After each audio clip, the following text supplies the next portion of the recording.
coloquei um fundo diferente, né, porque é um mês especial para nós que trabalhamos em mamografia, e claro, na verdade, essa questão tem que ser lembrada o ano inteiro, né, não só no outubro, mas é um mês bastante especial para nós, né, e nada melhor do que não só conscientizar os pacientes, mas também sempre estar aperfeiçoando as nossas técnicas, né, estar evoluindo na parte de tecnologia, né, então a ideia é justamente ajudar na questão da prevenção, né, com as pacientes.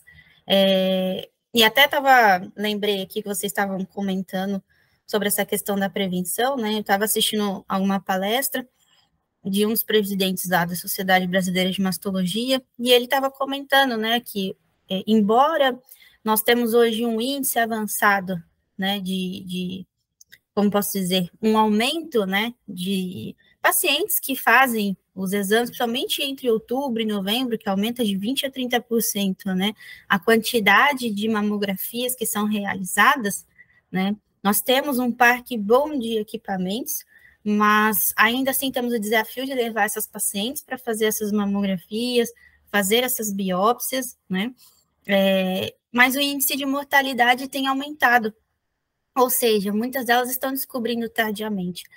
E esse é o nosso desafio. Mas nós aqui, como operadores, né, dos equipamentos, estamos sempre em contato ali com os equipamentos, a evolução tecnológica não para. E é justamente para auxiliar, detectar da forma mais precoce possível. Então, quanto mais métodos, né, soluções a gente puder colocar para poder melhorar essa detecção, né, mais benéfico será para essas pacientes, né? E eu acredito que o índice dessa mortalidade diminua. E a parte de biópsia e estereotaxia também está envolvida nisso. Nós sabemos que não são todos os lugares que têm essa possibilidade de proporcionar uma biópsia para essas pacientes, mas sabemos que pode salvar vidas, né? Nós vamos ver aí que até mais para frente vamos mostrar a parte de mamotomia, né? Uma mamotomia consegue remover uma parte não, na verdade, consegue remover até 100% daquela lesão, e isso faz com que a paciente não tenha necessidade de uma cirurgia, né, ou que tenha a evolução desse câncer, né. Essa semana inteira, estive em contatos, assim, de forma intensa com a parte de biópsia, e foi muito legal, assim, a quantidade de pacientes que foram fazer um exame de rotina e descobriram que ali tinham lesões e que elas poderiam ser extraídas, né, removidas 100%, e poderia estar, né, na verdade a gente fez uma prevenção, né, que poderia ter evoluído para algo pior, né, então, graças às pacientes estarem aí buscando, né, de forma precoce a detecção, a gente consegue ter uma solução muito mais rápida também. Aqui, então, já conheci mais ou menos o pessoal, né? Algumas já trabalham com estereotaxia, e é o que eu sempre falo, a estereotaxia, basicamente, é como se fosse o nosso GPS, é o nosso guia, né? Aí é onde a gente vai encontrar as coordenadas, e detectar a lesão, e fazer os disparos. Então, eu falo que é muito difícil, né? Quando a gente conhece bem, a gente domina bem as técnicas de estereotaxia, dificilmente a gente dispensa uma paciente por não conseguir fazer essa estereotaxia. Então, quanto mais a gente conseguir dominar todos esses parâmetros, todas as técnicas, muito mais fácil vai ser o nosso trabalho, mais fácil vai ser o trabalho do médico também, que vai fazer as biópsias, né, e menos casos, né, que a gente vai ter aí de desistentes. Eu falo que, até brinco com os meus clientes, né, que a gente só desiste quando realmente ou a paciente não quer mais, ou ela realmente desistiu de vez, ou a paciente desmaiou, então só em casos muito extremos que a gente acaba desistindo, né, e eu acredito que é dessa forma, a gente tem que ir tentando, né. Hoje mesmo eu tive um caso muito interessante, de uma paciente, ao qual, desafiador, a gente ficou mais ou menos 1 hora com ela dentro da sala, a doutora fez uma incisão e não refazia, por algum motivo, algum problema na própria no sistema de vácuo, né, da pistola, ela não conseguia extrair essa lesão. E depois nós tentamos, eu falei, não, doutora, vamos utilizar de outra forma a coordenada, vamos tentar de algum outro jeito e a gente vai conseguir extrair. Se tentamos a segunda vez e não deu certo. Então eu falei, doutora, vamos... a doutora já estava para desistir. Eu falei, não, doutora, vamos trocar tudo. Trocar agulha, trocar o baldinho lá do vácuo, vamos fazer todos os procedimentos do zero. Quando é assim, que as coisas começam a dar errado, começa do zero. E realmente deu certo, né? A gente começou do zero, marcou o alvo de novo e conseguiu fazer a extração dessa lesão 100%, né? E ela ficou feliz, a paciente também, né? E a paciente foi embora sem lesão. Então, eu falo que a gente tem que... Na verdade, a gente tem que se virar nos 30, né? Muitas das vezes. Tem biópsias que é muito sucesso, né? Não dão nenhum tipo de decorrência, mas tem outras que ocorrem. Então, é por isso que é importante a gente ter esse domínio das técnicas. Bom, de forma muito resumida aqui, só para relembrar, as biópsias, elas podem ser feitas através de ultrassom, através de ressonância ou através de raio-x, que é pelo nosso mamógrafo. E quando a gente está falando dessas biópsias, a gente sempre se pergunta, né, qual que é o melhor método, já que eu tenho tantas opções, né? Então, além disso, também tem a marcação pré-cirúrgica, né, onde a gente envia essa paciente para o centro cirúrgico, remove, né, um quadrante ou remove uma parte só dessa histerectomia. Então, tem várias outras formas também de fazer essa biópsia, mas o método de identificar, ele precisa de uma imagem, né? E essa imagem pode ser feita dessas 3 formas. O método, ele varia muito pelo que foi detectado, né? Então, é o que eu sempre pergunto, onde foi detectada essa lesão? Foi detectado no ultrassom? Ótimo, então eu vou fazer biópsia por ultrassom.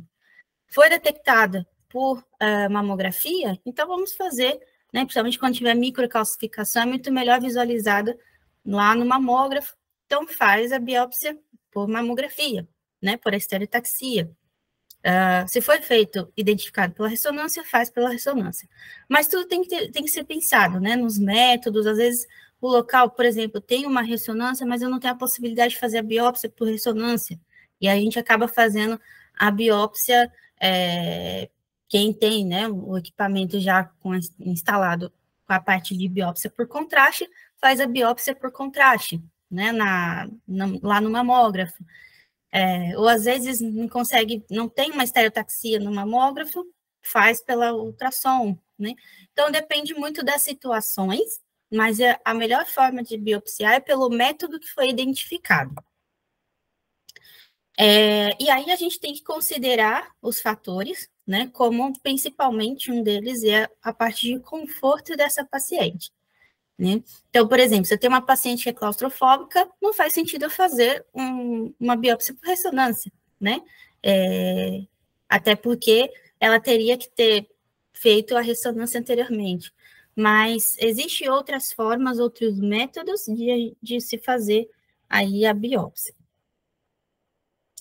Aqui nós temos, só para simplificar, né, alguns métodos de biópsia, como a punção aspirativa por agulha fina, a PAF, que pode ser feita pelo ultrassom e pelo mamógrafo. A marcação pré-cirúrgica, que é o agulhamento, né, que nós chamamos. Ele pode ser feito pelos 3 métodos, ultrassom, ressonância ou mamografia, ou estereotaxia. A core biopsy, que é já a remoção dos fragmentos, eles podem ser feitos pelo ultrassom e pelo mamógrafo. E a parte de mamotomia, que ela pode ser feita pelos 3 métodos. Basicamente, o que vai diferenciar aqui é o tamanho da lesão. Então, se eu tenho uma lesão pequena, né, uma lesão milimétrica, eu posso fazer uma core, mas se for uma lesão maior, às vezes vale a pena fazer uma marcação pré-cirúrgica. Ou às vezes tem local que não tem essa possibilidade de fazer mesmo uma biópsia por estereotaxia, por exemplo. Não tem uma pistola, não tem os materiais, então acaba enviando para a cirurgia. Então, cada caso vai ser um caso. Mas existem várias formas de se fazer aí a biópsia. A punção aspirativa por agulha fina, de forma muito rápida aqui, né? Ela tem um menor custo de complicações, tem um baixo custo, a recuperação da paciente é muito rápida, ela pode ser feita dentro de uma clínica, né? Não depende de ir para um centro cirúrgico. E deixa eu só colocar aqui para vocês verem. Basicamente, é identificado ali, né, na imagem do ultrassom, e com a pistola ou com a agulha, o médico consegue fazer aquela punção guiando-se pelas imagens de ultrassom, de forma bem simples, rápida e fácil, né? Encontrando a lesão, ele vai fazer a aspiração e ali mesmo ele já consegue finalizar o procedimento. O próximo método seria a biópsia por agulha com agulha grossa, que nós chamamos ou a core biópsia ou core biópsia. Esses três, muita gente, cada um fala de um jeito, né? Mas todos eles têm o mesmo significado. Basicamente é uma técnica bastante utilizada aqui no Brasil, né? E fora do Brasil também. É um método mais barato, né? Os insumos, a pistola é muito mais barata. E ele pode fazer as extrações de nódulos, de distorções, das microcalcificações. Como eu posso dizer, a incisão ela é muito pequena, né? Basicamente faz ali como a gente chama de ponto falso, né? Ali na parte do curativo, no momento de fazer o curativo, e o número de complicações são muito baixos, né? E é muito rápido também. E isso pode ser feito dentro de uma clínica também, tá? Esse daqui eu estou mostrando para vocês é uma pistola da Bard Magnum, que é bastante conhecida, bastante famosa, né, aqui no nosso país. Eu vejo que é a mais utilizada. E ela tem uma espessura da agulha, ela é muito mais fina. Quais são as desvantagens em relação à core biopsy, né, a core? Ele tira fragmentos mais finos, né? E o médico muitas das vezes precisa estar fazendo vários disparos para coletar várias amostras. Mínimo 5 amostras, 6 amostras, tem que ser retirada para poder enviar para o patologista, tá? E aí, com a core biópsia, a gente não consegue extrair 100% dessa lesão, tá? Então, basicamente, é para detectar mesmo qual tipo de lesão tem ali, e só, porque ela não consegue aspirar tudo, né? Diferente da mamotomia. Já a nossa mamotomia, tá? Só falo, pessoal, toma cuidado para não confundir o termo, porque muita gente usa mamotome. Mamotome é a marca de uma pistola. Mamotome não é um procedimento, tá? O procedimento se chama mamotomia. É um procedimento bastante utilizado, é um procedimento muito mais caro, porque os materiais são caros, a pistola, né, as agulhas, a agulha, que é o conjuntinho dela ali, né, a agulha, essa cestinha que vocês estão vendo aí, mostrando no vídeo, todo esse conjunto, ele é descartável, né? Então, para cada paciente, é feito um kitzinho. Então, ele é um procedimento um pouco mais caro mesmo, porém, ele tem amplos benefícios. Então, ele me dá uma amostra muito melhor, uma amostra com uma espessura mais grossa, tanto que a agulha, ela é muito mais grossa também, né? E é necessário fazer anestesia, assim como a core, e fazer essas extrações através... Deixa eu mostrar um videozinho aqui para vocês. Que ele ingressa na mama da paciente, faz o recorte e, ao mesmo tempo, o vácuo, né? Então, ele consegue aspirar até 4, 5 milímetros ao redor da lesão. Então, isso é muito legal, né? Porque muitas das vezes tem micros que são muito difíceis de você pegar 100% na core biopsy, né? Então, na mamotomia, a gente consegue ter uma amostra muito melhor, né, dessas lesões. Então, o patologista também gosta mais, né? Porque na core a gente tira uns fragmentos bem fininhos. Então, existem aí, né, seus prós e contras, né? Porém, é um procedimento mais caro, né? Então, lesões de até 1 centímetro, lesões, né, são pequenas, mas são lesões, né? Então, até 1 centímetro a gente consegue remover bem, né? Às vezes o médico até remove ali uma parte, ele marca um segundo alvo, remove a outra parte, que é justamente para o paciente sair com a mama limpinha dali, sem mais nenhum tipo de lesão. Então, é praticamente um mini procedimento cirúrgico, né? Se a gente for parar para pensar. E a diferença é que na core biopsy a gente precisa fazer vários disparos, então precisa entrar com a agulha, disparar, retirar e retirar o fragmento. Volta com a agulha, desvia a coordenada e assim vai fazendo. É como eu sempre brinco, né, com os meus clientes, que é como se estivesse pescando, né, ali os fragmentos. Diferente da mamotomia, que ele já faz um único disparo e uma única inserção, ele já faz toda a remoção daquela lesão. Vou passar aqui para o próximo. Entrando, então, na biópsia guiada por raio-x, né, ou através do mamógrafo, a gente sempre vai trabalhar com coordenadas, né? Eu falo que é o nosso GPS. Então, nossas coordenadas que vai estar nos parâmetros de X, Y e Z. Para quem já brincou de batalha naval, é muito semelhante, né, à batalha naval. Então, basicamente, você tem que ficar movendo as coordenadas para que a pistola consiga pescar aquelas regiões.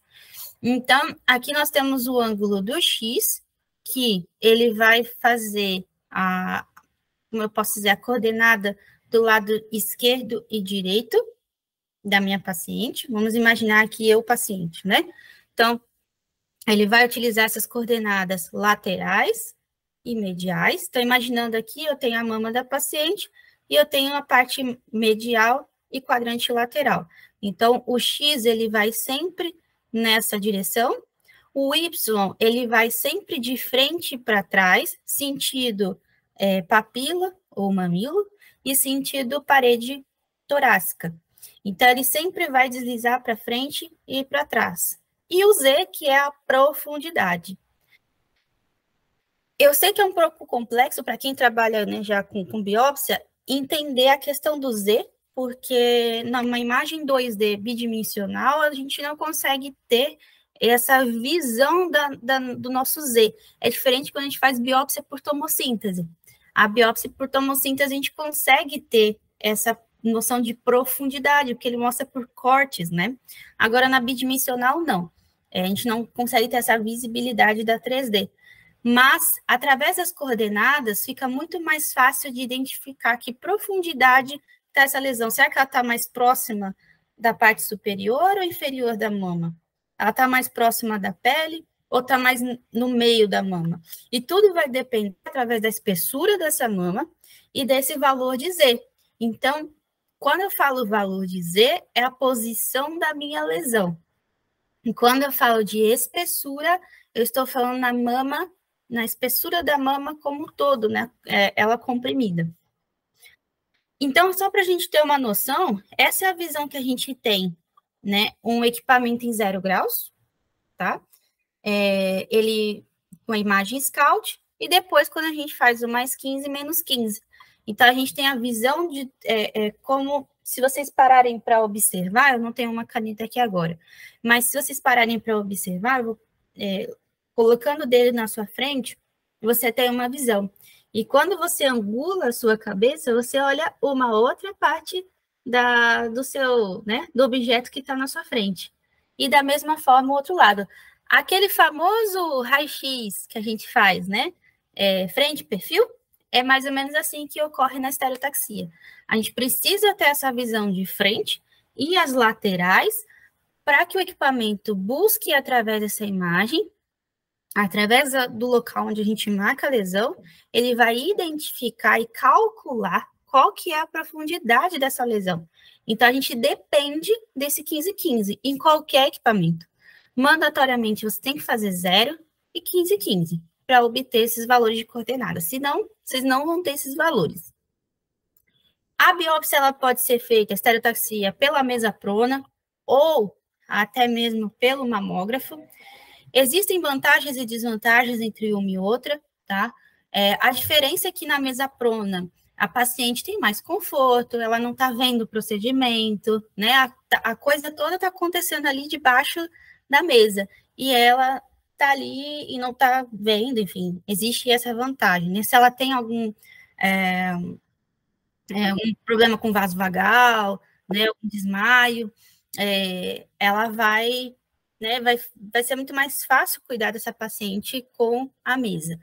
Porém, a parte de qualidade de imagem não é tão perfeita, tão, como posso dizer, tão bem definida como na biópsia por mamografia, tá? Aqui no mamógrafo, Juliana, Oi, a Alice levantou a mão. Alice, pode falar. pode falar. Oi, boa noite. Juliana, uma dúvida que eu tenho em relação à mesa prona, existe um equipamento de aquisição de imagem na mesa prona, é, porque é fora do mamógrafo ou ele vem com uma aquisição de imagem acoplada? Eu tenho essa dúvida, porque eu nunca presenciei biópsia com a mesa prona. A boa pergunta, Alice. Aqui, deixa eu ver se eu consigo ampliar para você ver. No caso da mesa prona, ele tem onde fica encostada a mama da paciente, ele tem o detector e aqui o tubo de raio-x. Então, ele já vem acoplado com essa mesa, é um conjunto todo. Ele não é externo. É diferente da mamografia, que a gente tem como se fosse uma outra plataforma que a gente acopla no equipamento, né? Aí na mesa é diferente, ele já é um conjunto que vem todo junto mesmo. Perfeito, obrigado. Esclareceu minha dúvida, que eu ficava imaginando, como eu nunca presenciei, ficava imaginando como era, se virava o equipamento ou se já era acoplado, mas é diferente da cor que a gente adapta, né? Que a gente acopla os estereotips em cima do detector. Perfeito, Exato, obrigada. exato. Imagina. E aqui vocês conseguem também movimentar a posição do tubo e a posição aqui da pistola. O que eu enxergo de forma um pouco. Essa é uma parte da desvantagem que a gente tem com a mesa, porque dependendo do acesso da lesão, a gente não consegue fazer através da mesa, a gente tem que fazer realmente pelo mamógrafo, né? Porque o mamógrafo, basicamente, até coloquei aqui 360 graus, porque aqui, independente da posição da paciente, né, a gente tem as abordagens verticais e laterais que eu vou mostrar para vocês. Talvez alguém tenha presenciado essas abordagens laterais, mas uma grande maioria acaba fazendo abordagem vertical. E a abordagem lateral, ela veio justamente para auxiliar nesses casos mais complexos, mamas muito finas, ou lesões muito difíceis de acesso na parte vertical ou na mesa. Então, acaba que facilita muito essa abordagem quando a gente tem um mamógrafo. Até depois eu vou mostrar para vocês, tem um elevador de mama, né? Antigamente, nós não tínhamos essa alternativa. Então, o pessoal acabava colocando uma caixinha, sabe aquela caixa do Bobão de Ferreiro Rocher? A gente acabava colocando ela no equipamento para poder dar espessura para permitir fazer a biópsia, né? Para que a própria agulha não choque com o book. Então, existem algumas opções aí que melhoraram muito, né, em relação à estereotaxia. E aqui, mostrando de forma bem fácil, depois eu vou ter um vídeo, eu mostro para vocês. Hoje todo o processo ele é muito mais automatizado. Basicamente, hoje em dia está tudo praticamente como um robozinho, né? Então, é muito mais seguro também de se fazer a biópsia, né? Antigamente, não, fazia-se a imagem, aí lá num outro equipamentozinho, né, a parte fazia as coordenadas, era muito semelhante à bandeja fenestrada que a gente tem hoje. Então, antes era muito mais manual todo esse processo, hoje não, é tudo muito automatizado e muito mais seguro também. Os dispositivos, o Homero, você me dá Me avisa aí se alguém quiser falar, porque eu não estou vendo o chat, tá? Não sei se alguém levantou a mão aí. Não, tranquilo. Beleza. Bom, aí então os dispositivos que nós hoje é mais utilizado no mercado são das 3 fabricantes, que é da Mamotomi, a Bard e a Hologic. Então, são os 3 fabricantes que estão aí comercializando esses materiais essas pistolas, né? E os mais utilizados, ou posso dizer, tem outros, né? Que está sempre em evolução, né? Sempre estão lançando um novo, mas o Mamotomi hoje comercializa a parte do Mamotomi Revolve, que nós chamamos, também a biópsia a vácuo. A Bard, que também é bastante conhecida, tem a Core Spire e a Bard Magnum, que é para fazer a Core. E a Hologic tem o Surus Atec e Surus Eviva. Hoje o Atec que é o mais comercializado, né? Mas são os 3 fabricantes aí que vocês podem, em algum momento, se deparar aí para fazer o procedimento. Todos eles têm a mesma função, todos eles têm seus pontos, né, de vantagens e desvantagens. Então, vai muito da pessoa ali que está, valores que são diferentes também, tem características diferentes, mas todos eles acabam fazendo a mesma função mesmo. Aqui, de forma muito rápida, quais são as vantagens e desvantagens da biópsia guiada, né, pela mamografia? Então, é uma forma muito eficiente de avaliar pequenas massas ou até mesmo microcalcificações. Quando a gente fala de micro, tem que ser por mamografia, não tem outro método melhor. O procedimento, ele é muito rápido, ele pode substituir até mesmo uma cirurgia, como eu comentei com vocês, de lesões de até 1 centímetro, né? Elas podem ser removidas na própria mamotomia. Procedimento simples, rápido e fácil de ser feito, né? E algumas desvantagens, o primeiro delas é a questão da radiação, né? Então, depende desse tipo de aquisição. Outra desvantagem, lesões que são acompanhadas por calcificações difusas ou dispersas. Ou seja, muitas das vezes a gente pode encontrar numa mesma mama vários pontos distantes de microcalcificações. E tem médico que acaba extraindo todas elas, né? Ou pelo menos a principal, né? Ou a mais suspeita de todas elas. Então, uma pena que, né, diferente da cirurgia, que eu posso, numa área só, já extrair tudo de uma vez, ali não, eu tenho que fazer grupo por grupo, né? E lesões que são muito próximas da parede torácica são muito difíceis de ser extraídas, né? É desafiador. Mas, como comentei com vocês, como a gente tem hoje a biópsia acoplada no mamógrafo, isso facilita muito. Então, eu posso fazer com a paciente sentada, deitada, o equipamento em 0, 90, 45 graus, abordagem vertical, abordagem lateral. Então, tudo isso é estudado antes, é feito um planejamento antes, né? Eu mesma, nas minhas aplicações, sempre pego alguma lesão posterior e a gente sempre consegue realizar, né? Mas é mais difícil, tá? Porque a gente acaba sacrificando um pouquinho mais a questão de posicionamento da paciente.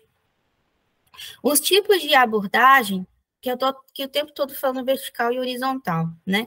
Nós temos 2 tipos, né?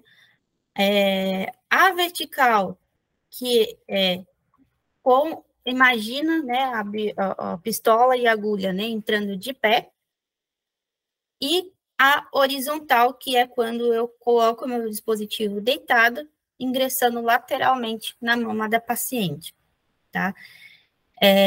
Então, é a posição do meu dispositivo de biópsia, da minha agulha, e não da paciente, tá? E eu sei que é um pouco complexo de entender, porque são 3 pilares diferentes, eu sempre falo. Gente, tem que sempre pensar nos 3 fatores.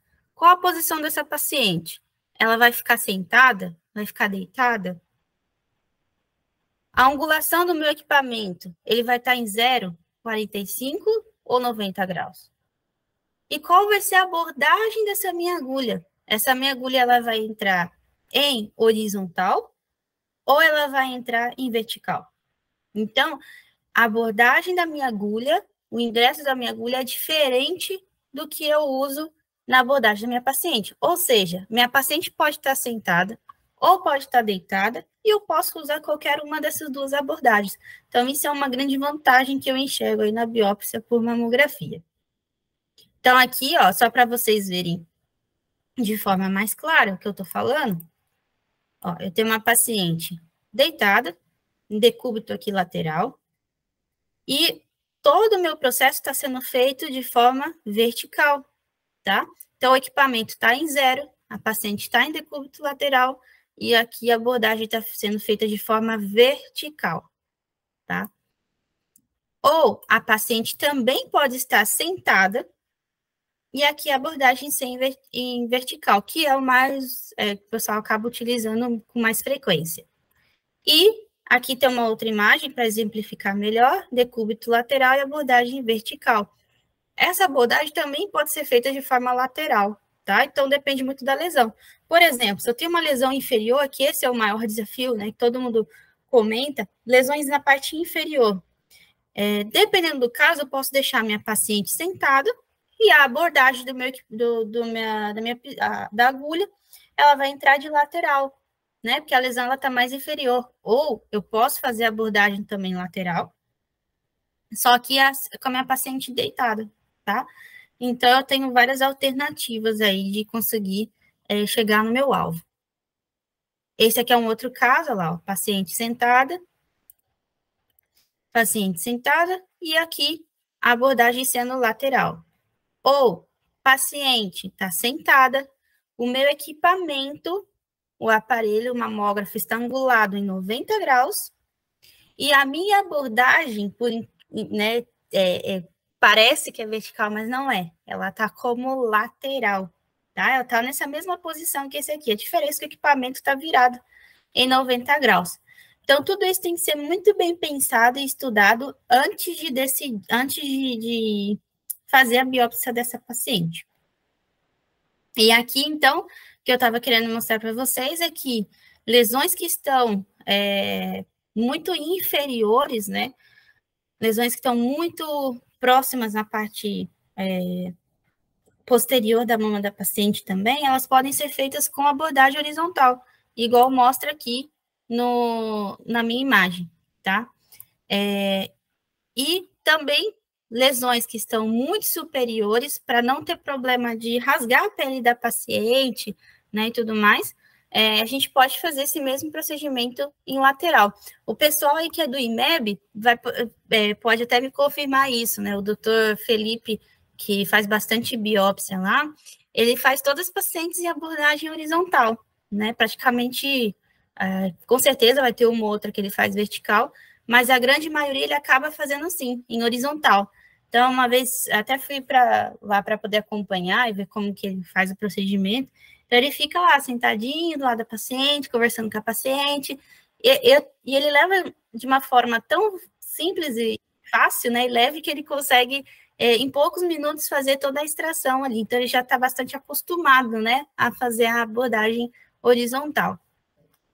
E realmente, ali é um método interessante, porque eu não vou ter aquele problema, né, de ter que atravessar a mama da paciente, ou risco de chocar com o book, a ponta da agulha, então, porque às vezes a mama é muito fininha. Então, eu tenho alguns desafios aí quando eu faço abordagem vertical. Juliana, a Alice levantou a mão novamente. Alice, por favor. Pode falar.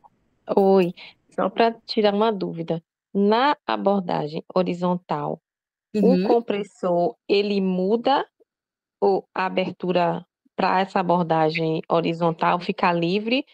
Porque pela vertical a gente tem a janelinha por cima, a abertura do compressor por cima. Na horizontal, muda o compressor? Como é feito? Muda sim. Nós temos na vertical, né, com aquela janelinha, e na lateral o compressor totalmente fechado. Primeiro, porque tem aquela questão, né, que acho que você já deve ter visto, as mamas das pacientes geralmente ficam um pouquinho para fora da janela, né, sobressaem um pouco, né, ficam sobressaltadas. Isso. E aquelas lesões que são bem superiores, né, que ficam saltando para fora do compressor, elas é como se a gente estivesse empurrando ela para baixo. Então, eu consigo facilitar também a inserção da agulha sem ter que, como posso dizer, danificar muito a pele da paciente. Perfeito. Joia? Então, por que a gente... Eu estou o tempo todo falando aqui da abordagem horizontal, né? E para ficar mais claro, por que a gente tem que, então, fazer em ambas abordagens? E primeiro, que a gente estava comentando agora há pouco, né, de lesões muito superficiais ou de mamas muito finas, às vezes vem mama de 22 milímetros, né, aquela mama bem fininha mesmo. Imagina, eu tenho uma mama de 22 milímetros e a minha abertura aqui, né, onde eu faço a coleta da amostra, tem 19, né, 22 milímetros praticamente, ou seja, o tamanho da mama é o tamanho da abertura como para ser a abertura da agulhinha, né, do dispositivo. Então, é o mesmo tamanho, ou seja, eu vou ter que atravessar a mama da paciente para fazer a extração. Então, não faz muito sentido isso se eu tenho a opção de entrar de forma horizontal. Até mesmo por questões, muitas das vezes, de chocar a agulha com o book. Os equipamentos, eles têm uma margem de segurança que eles conseguem trabalhar. Então, por exemplo, eu tenho um equipamento que ele tem uma margem de 3 milímetros, ou seja, mais do que isso, ele não permite fazer estereotaxia, porque ele entende que aquela agulha vai bater com o book. Então, ele não permite enviar alvo, não permite fazer biópsia nenhuma. Quando é nesse caso, ou a gente troca, faz abordagem lateral, ou a gente muda o posicionamento dessa paciente. E dependendo do caso, ele acaba até corrigindo a altura, né? Ele consegue subir um pouco mais essa agulha para que ela não, ou melhor dizendo, o dispositivo não choque com o meu book, tá? Então, tem bastantes vantagens aí de utilizar a abordagem lateral.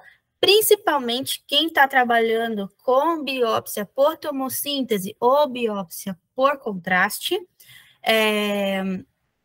causa muito artefato quando a gente está usando a abordagem vertical, porque automaticamente eu preciso fazer como você, os disparos, né? E vai sobrepor, né, a estrutura, ou seja, o meu dispositivo está por baixo da minha área de detecção. Então, ele vai sobrepor e vai aparecer na imagem. E a gente sabe que tomossíntese, como tem uma reconstrução, tem vários cortes, né?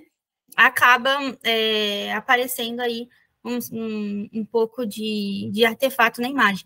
Então, eu fazendo a abordagem lateral, fica muito mais fácil.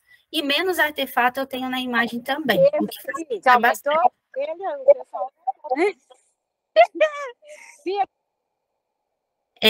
Aí aqui, então, na abordagem horizontal, que eu estava comentando com vocês, então aqui a gente usa a bandejinha fechada, sem ser ela fenestrada, nem sem ser aberta, e aí, então, eu consigo fazer a inserção da agulha, mesmo a lesão sendo bastante superficial.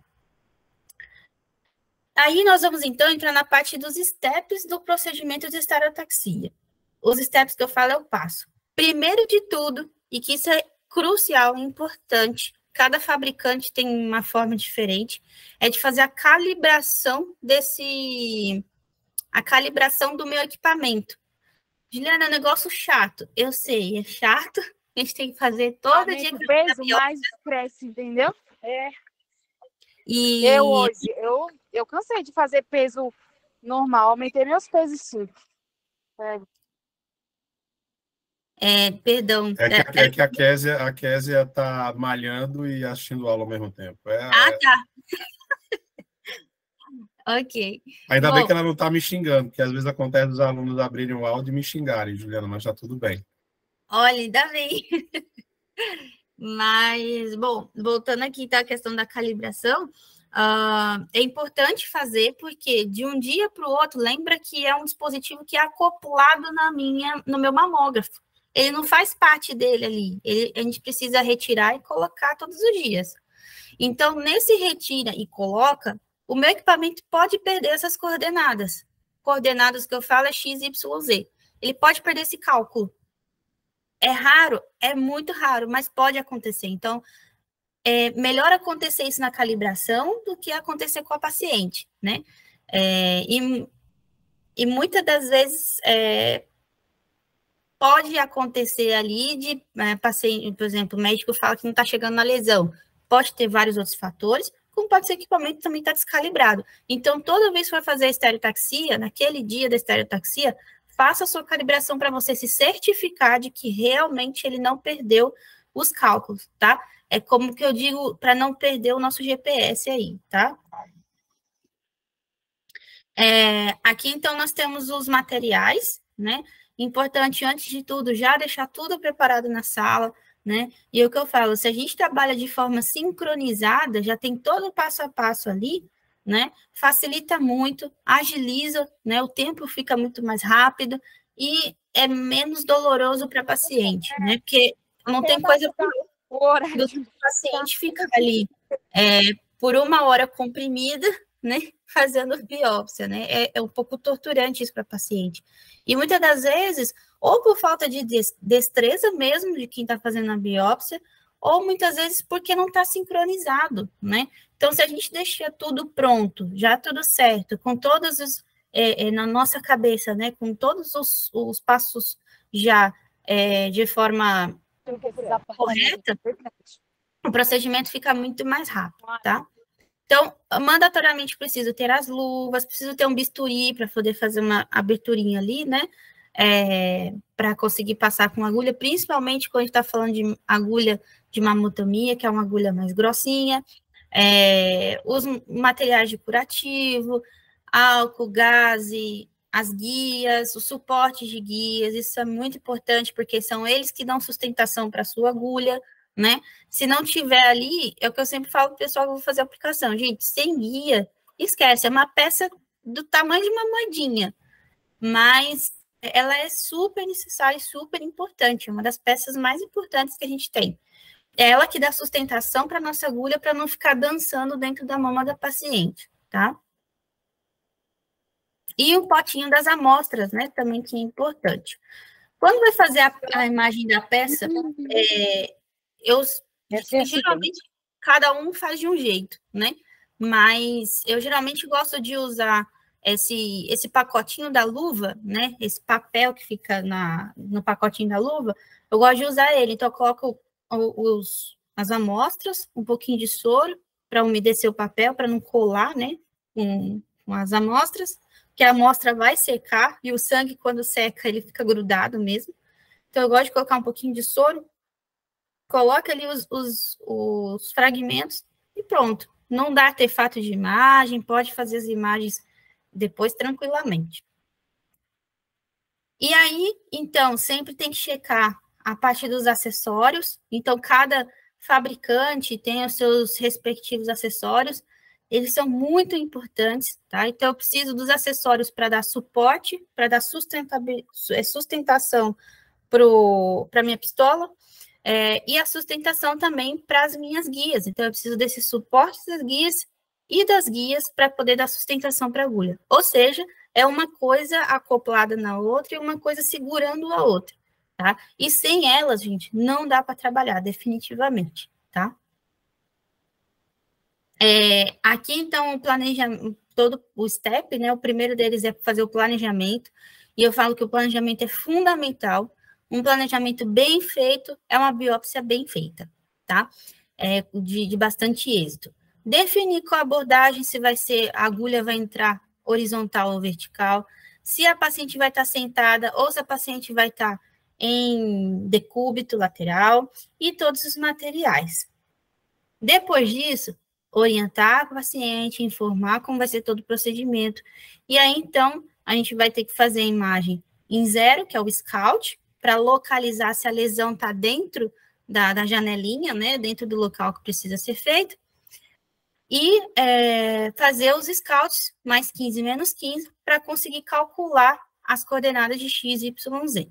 Depois disso, transmite os dados para o mamógrafo, lá para o equipamento, lá para a estereotaxia, e aí a gente consegue fazer a anestesia, fazer uma aberturinha com bisturi e colocar a agulha. Importante que Outra dica legal, né? Quando faz anestesia, antes de colocar a agulha, né, na paciente, é importante fazer uma imagem desse pós-anestesia. Porque nesse momento dessa anestesia, né, dependendo da forma também como ela é colocada, essa lesão ela vai fazer o quê? Ela vai pular, porque a anestesia ela incha a mama da paciente, tá? Ela dá uma leve inchadinha. Então, tem lesões que podem sim migrar de lugar. E aí o médico fica que nem louco depois, né? Por que eu não consigo alcançar, chegar na minha lesão? E muitas das vezes é por isso. Então, paciente também se movimenta, né? Vou ter uma imagem mais para frente mostrando como a gente pode marcar essa região. Então, é importante fazer essa marcação, porque se a paciente se movimenta ou a própria lesão se movimenta por conta da anestesia, a gente tem essa comprovação através da imagem, tá?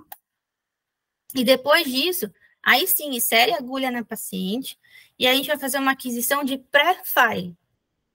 Esse pré-fire ou pré-disparo é para me certificar de que a agulha ela está no mesmo caminho que eu marquei o alvo. Será que ela está no caminho da lesão? Então, sempre na dúvida, faça uma imagem para se certificar. E depois faz toda a remoção. Tem médico que prefere nem fazer pré-fire, já faz direto a coleta das amostras, né? E depois a gente faz uma imagem pós-fire, tá? Ela não necessariamente precisa estar com agulha, pode ser sem agulha mesmo, para a gente conseguir ter uma visão melhor do que foi extraído. Será que eu preciso extrair um pouco mais? Então, a gente faz um pós-fire. E depois a inserção do clipe metálico e uma imagem com clipe metálico.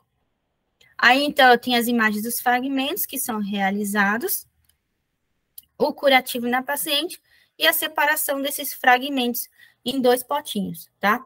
E aí, então, a gente vai separar, através da imagem que a gente faz lá dos fragmentos, conseguimos separar as imagens ou melhor dizendo, um potinho com os fragmentos com lesão e outro potinho dos fragmentos sem essa lesão.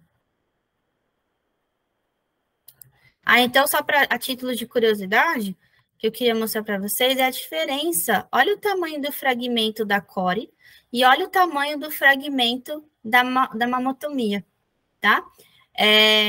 A qualidade dessa amostra ela é muito melhor quando tem mamotomia. Então, se vocês me perguntarem, Juliana, você prefere a core ou a mamotomia, eu sempre vou responder que eu prefiro a mamotomia, tá? Porque ela tem uma qualidade de amostra muito melhor.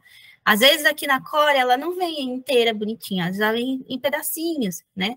E como a lesão é muito pequenininha, né? Então, pode não sair com uma qualidade tão perfeita. Aqui, não, na mamotomia, ela sai por inteiro, ela sai uma amostra perfeita, tá? A não ser que não esteja gerando vácuo, né? Que ali a pistola, o sistema vácuo esteja com algum problema. Aí pode ser que ele não faça realmente a extração da amostra. E aqui, só para quem ainda não teve contato com a biópsia, então aqui nós temos alguns fragmentos, né? Então a gente separa os fragmentos que não têm lesão e aqui os fragmentos com as microcalcificações. Falando, que porque são eu era uma pessoa de saúde. E então, aí a gente tem a questão de posicionamento. O meu corpo, eu não conseguia levantar da cama, eu não conseguia respirar. Eu não conseguia levantar, eu não conseguia comer. Era tudo no começo, quando eu nem existia. Desculpa, Verdade. Juliana, mas eu tô até dando risada aqui do outro lado. Sem problema. Então a gente tem a questão do posicionamento e do planejamento. Então, é o que eu falo que é muito importante. O planejamento, ele é o sucesso da nossa biópsia. Se você tem um bom planejamento, não tenha pressa de querer fazer todo o processo se você não fez um bom planejamento. Então, vai lá, olha a imagem dessa paciente, tá? Eu sei que muitas das vezes o pessoal não tem acesso ao workstation, lá o médico, as telas, né, onde o médico faz o laudo, para visualizar essas imagens, ou não tem mesmo disponíveis, e precisa do filme, né? Muitas das vezes precisa da película para poder visualizar as imagens, tá? Uma outra recomendação, eu particularmente gosto, quando eu não tenho, quando esse exame de rotina não foi feito na minha clínica, digo minha não, né? Mas assim, não foi feito naquela clínica onde vai ser feita a biópsia, eu gosto sempre de fazer uma imagem daquela mama em crânio e oblíqua, tá? Porque tem locais que, muitas das vezes, as técnicas não fazem nas angulações que são já determinadas, né? Quando eu falo de angulações determinadas, eu estou falando de 0 e 45 graus, tá? Às vezes você vai pegar uma média lateral oblíqua de 60 graus, de 50 graus, de 48, 44. Então, todas essas variações de angulações, elas fazem muita diferença na hora que a gente vai fazer uma biópsia. Então, por segurança, eu gosto de sim fazer uma imagem rotina antes, eu faço uma crânio e uma oblíqua, tá? A não ser que você veja que naquela imagem, muitas das vezes tem a descrição da angulação do equipamento. Mas quando não houver, eu acho mais seguro fazer uma crânio em 0 e uma 45. Então, por isso que eu, particularmente, sempre bato na tecla. Faça 45 graus. Ah, mas o posicionamento é difícil porque eu não consigo. É questão de posicionamento, é melhora do posicionamento, tá? Porque se você muda a angulação do seu equipamento, você está mudando a posição da sua lesão. Então, isso prejudica. Ou se você tem uma tomossíntese, onde você trabalha, faz uma aquisição de tomossíntese, que isso ajude muito no planejamento. Porque eu vou saber exatamente se essa lesão está no meio da profundidade, se ela está mais superior, se está inferior, se está na pele, se está na profundidade. E isso ajuda e muito, tá? Mas sempre se certifique, sempre faça uma imagem antes, tá? Como decidir melhor posicionamento? Então, a gente vai entender em qual projeção, se vai ser crânio, perfil ou oblíqua, que vai ser melhor feita, ou melhor representada, ou vista. Qual a localização, se ela está em quadrante medial, lateral, inferior ou superior. Aí, o segundo ponto a pensar, a gente vai fazer na cadeira ou a paciente numa maca, tá? Hoje nós temos as cadeiras que conseguem transformar em mesa, tá? Então, isso facilita bastante. A abordagem da agulha, ela vai ser em vertical ou vai ser horizontal? E qual a rotação desse meu equipamento? Ela vai ser em 0, 45 ou 90? E qual agulha a gente vai utilizar? O sistema de biópsia? Vai ser a vácuo? Vai ser agulhamento? Vai ser core-biópsia? Então, tudo isso tem que ser pensado antes, tá? E pensar que na hora do planejamento, a gente não pode sair colocando agulha de qualquer jeito, né? Fazer todas as mesmas abordagens, porque a gente tem que pensar que a agulha ela tem que transpassar o mínimo possível a mama da paciente. Não faz sentido eu atravessar toda a mama da paciente para chegar do outro lado onde tem lesão. Então, eu sempre tenho que acessar qual que é o lado mais curto, tá? Então, se eu tenho, né, aqui a mama da paciente, a lesão está desse lado, então eu tenho que fazer a abordagem desse lado, se for abordagem horizontal. Se for abordagem vertical, eu tenho que pensar se a lesão está mais superior ou se ela está mais inferior. Porque aí, se ela estiver mais inferior, eu vou acabar transfixando toda a mama da paciente até chegar na lesão que está perto do meu detector. Então, tudo isso eu tenho que pensar antes de fazer a biópsia. Aí, então, que eu estava comentando com vocês, ó, a paciente está com o mesmo posicionamento. A diferença aqui, ó, é que eu tenho o meu compressor com a janelinha aqui fenestrada e o meu detector. E, ou seja, aqui o meu mamógrafo está em 0, a paciente está em decúbito lateral e aqui eu tenho a abordagem em vertical. Outra posição, paciente está em decúbito lateral, o meu equipamento está em 0, ou melhor dizendo, o equipamento está em 90, né? E aí eu tenho a outra abordagem. Ou eu posso fazer a abordagem também lateral, sem ter que ficar virando todo o meu equipamento, tá? Aí vai depender do que você tem lá disponível no local. Aí aqui eu tenho a abordagem horizontal, ó, com a paciente em decúbito lateral, ou o equipamento também girado no outro ângulo e eu usando a abordagem horizontal. Uma lesão que está, né, mais no quadrante lateral e lesão que está inferior. Ou seja, então, eu tenho que estar sempre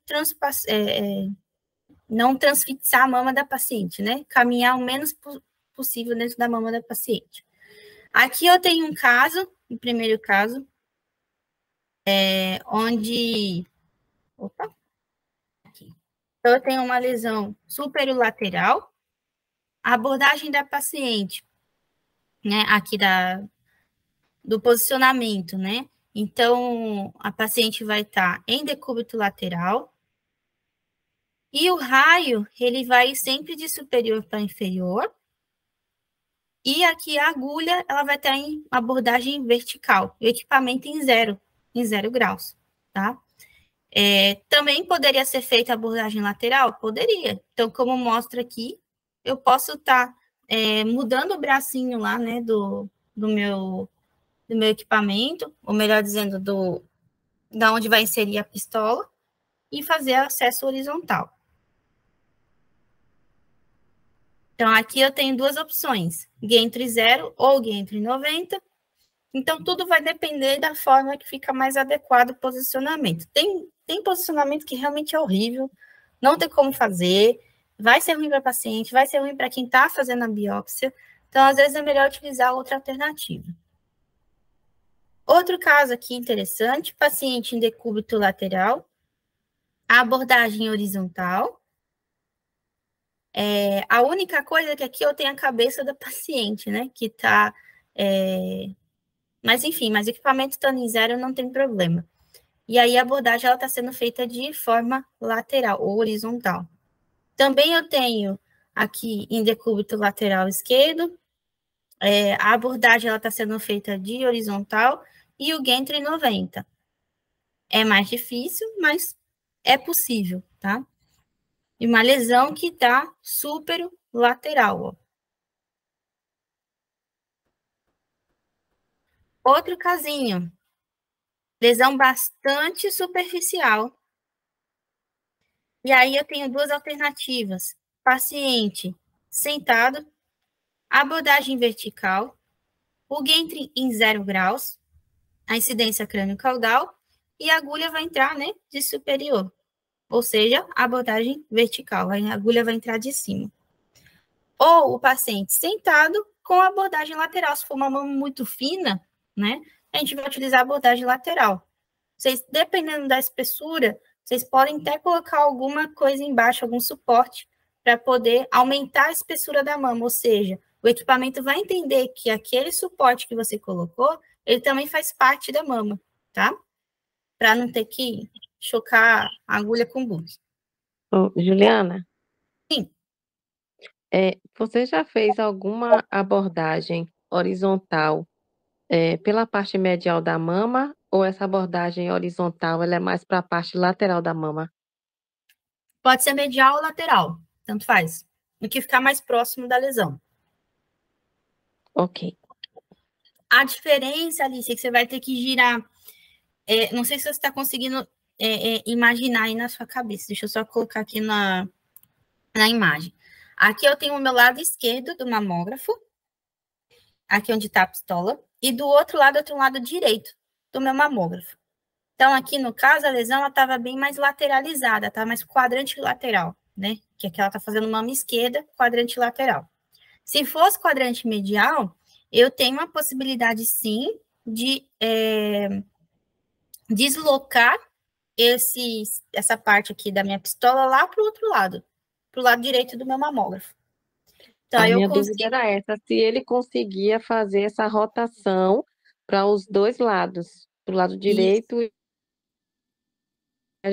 medial. A minha dúvida era essa, se esse holder ele girava para os dois lados. Isso, consegue sim. Aí a gente consegue colocar esse holder lá para a parte medial. Aí, se fosse o caso, né, da lesão mais medial. Ok, tá ok, perfeito. Joia? Aí, então, agora eu queria ver com vocês, que aí eu trouxe algumas imagens, e eu gostaria que a gente pudesse pensar juntas, fazer um exercício juntas, porque é isso que a gente faz na prática, né? Que a gente não está ali exatamente com a mama da paciente, precisa pensar nisso antes, tá?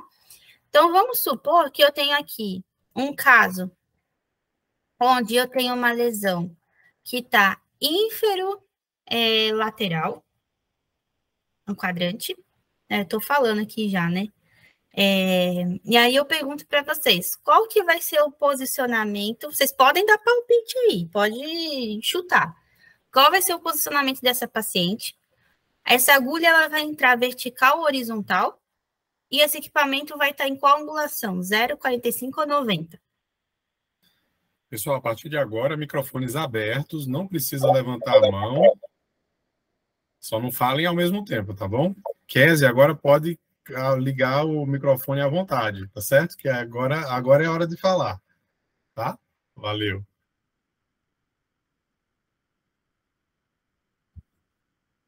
Vocês têm uns minutinhos para pensar aí. Pode arriscar aí. O importante Assim, eu acho que a abordagem seria lateral, com equipamento, deixa eu ver, em perfil. Acho que talvez fosse, deixa eu ver, abordagem lateral com equipamento de perfil. É possível isso? Bora ver? Quem mais? Alguém mais dá Não, o equipamento tem 0 grau com a abordagem lateral. Ou seja, aqui está o Gantry e a abordagem lateral. Isso. Tá. Beleza. Lesão, ela tá lateral, mas ela tá inferior. Ok. E aí, quem mais? Dá um palpite aí.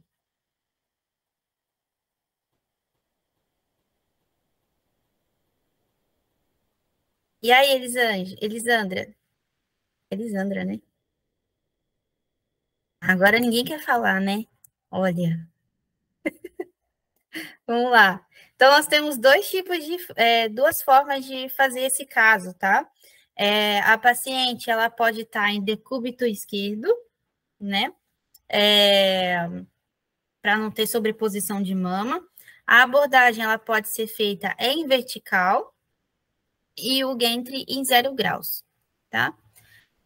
Ou a paciente pode estar em decúbito esquerdo, com abordagem horizontal, também pode ser, com a agulha virada, mas aí não do lado da cabeça da paciente, né? No sentido dos pés da paciente.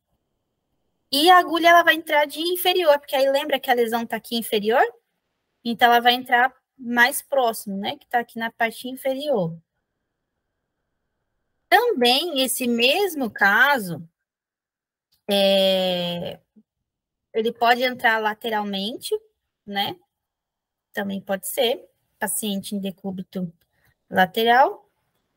O Gantry em 90 graus.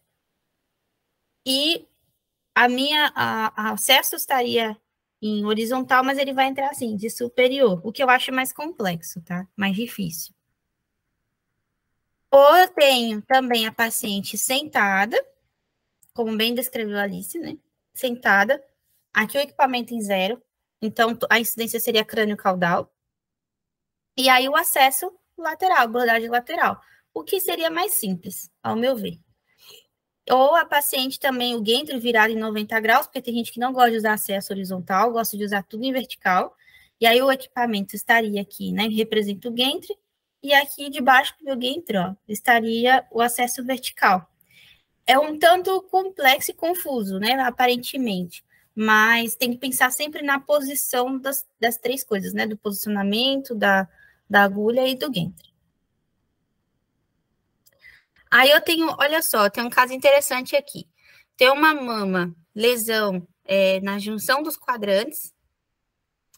E na imagem da crânio, ela tinha uma espessura de 22 milímetros. Ou seja, uma mama fininha, fininha. E aí, na lateromedial, que é no perfil de 90 graus, deu 30 milímetros de espessura. Mas, enfim, ela está na junção dos quadrantes. Até peguei um caso assim hoje também. Aí, então, o que vocês acham que a gente poderia fazer? Joguem suas apostas. Qual seria a melhor abordagem e posicionamento? Eu tô falando de uma mama fina, tá? Uma mama fininha. E aqui, até que não tá tão difícil, porque tá na junção dos quadrantes.